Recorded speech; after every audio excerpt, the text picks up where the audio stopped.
Halo teman-teman semua, di sini gue akan bahas ya mengenai apakah para trader saat ini sudah siap menguasai pasar kripto di tahun 2025 ya.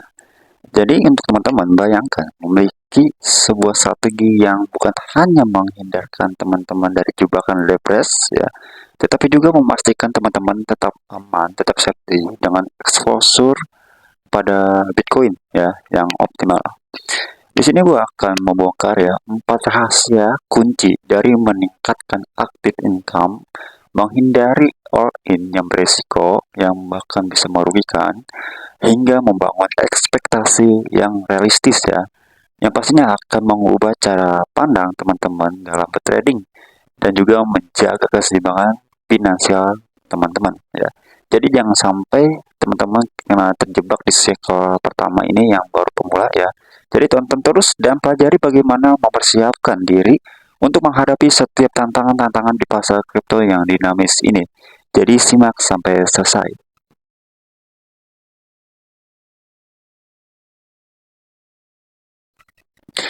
Beberapa hal yang harus diperhatikan para trader di tahun 2025, khususnya teman-teman gua yang sudah subscribe ini ya, juga viewers-viewers gua. Jadi simak sampai selesai. Jadi di tahun 2025 ini masih panjang ya teman-teman. Dan saat ini kita masih berada di awal tahun. Banyak hal yang mungkin bisa terjadi ya teman-teman di tahun ini. Jadi sesuai dengan kehendak kita atau di luar dari kehendak kita sendiri ya. Lalu sebagai seorang market partisipan ya, apa saja hal yang harus kita perhatikan ya. Yang pertama yang kita harus perhatikan adalah perbanyak income, kurangi leverage ya. Jangan memiliki fantasi atau hayalan yang berlebihan bahwa kalian bisa full time di dalam kripto ya.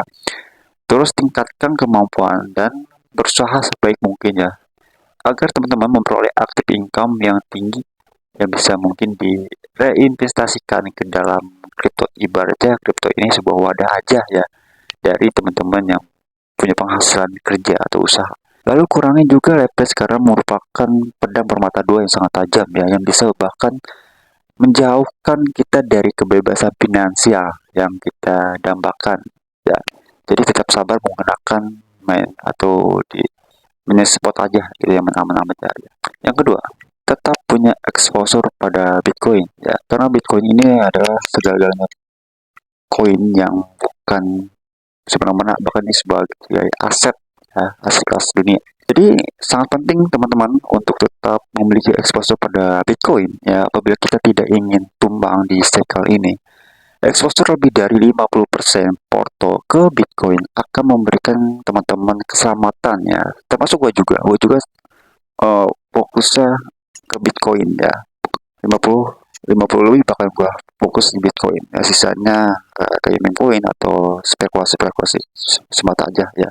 Jadi apabila kita masih bingung kapan waktunya terbaik untuk masuk atau bisa melakukan pembelian ya cicilan 10% setiap bulannya atau bahkan setiap hari dari ke waktu sembari memperoleh gaji teman-teman dan aktif income ya. Yang ketiga, jangan all in ya.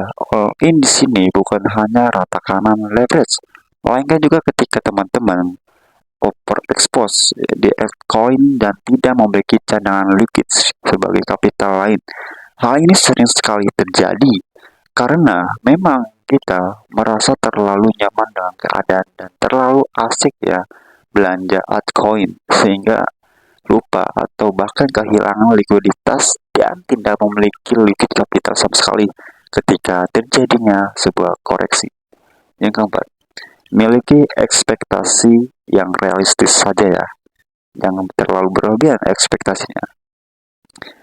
Ya, secara umum ya. Cycle pertama ini adalah untuk belajar ya bagi kita yang masih pemula.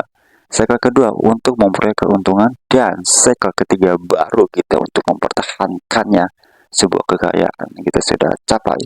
Jangan sampai kalian ya di cycle pertama ini terlalu ngebut banget ya untuk jadi kaya sehingga kehilangan semua yang diperjuangkan selama beberapa tahun sebelumnya.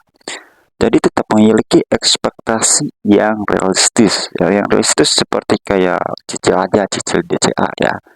Lalu sebagai penutupan untuk video kali ini, untuk teman-teman, mari kita ingat bahwa kunci kesuksesan di pasar kripto ini di 2025 ini terletak pada kesiapan kita dan kebijaksanaan kita dalam mengambil sebuah keputusan, dalam mengoptimalkan aktif income kita, mengelola leverage, dan hati-hati ya menjaga exposure ke Bitcoin dan menghindari overexposure di altcoin. Teman-teman tidak hanya melindungi aset ya, tetapi juga membuka jalan menuju pertumbuhan finansial yang berkelanjutan, yang jangka panjang ya. Setiap siklus adalah kesempatan untuk belajar, dan berkembang. Langkah kecil yang bijak hari ini adalah sebuah fondasi untuk teman-teman ya, untuk mencapai kesuksesan besar di masa depan ya.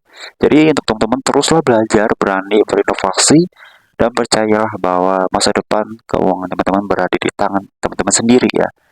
Jadi semoga edukasi ini bermanfaat ya, semoga menginspirasi teman-teman dan memperdayakan kita semua ya, untuk menapaki jalan menuju kebebasan finansial. Jadi sampai ketemu di video selanjutnya. See you.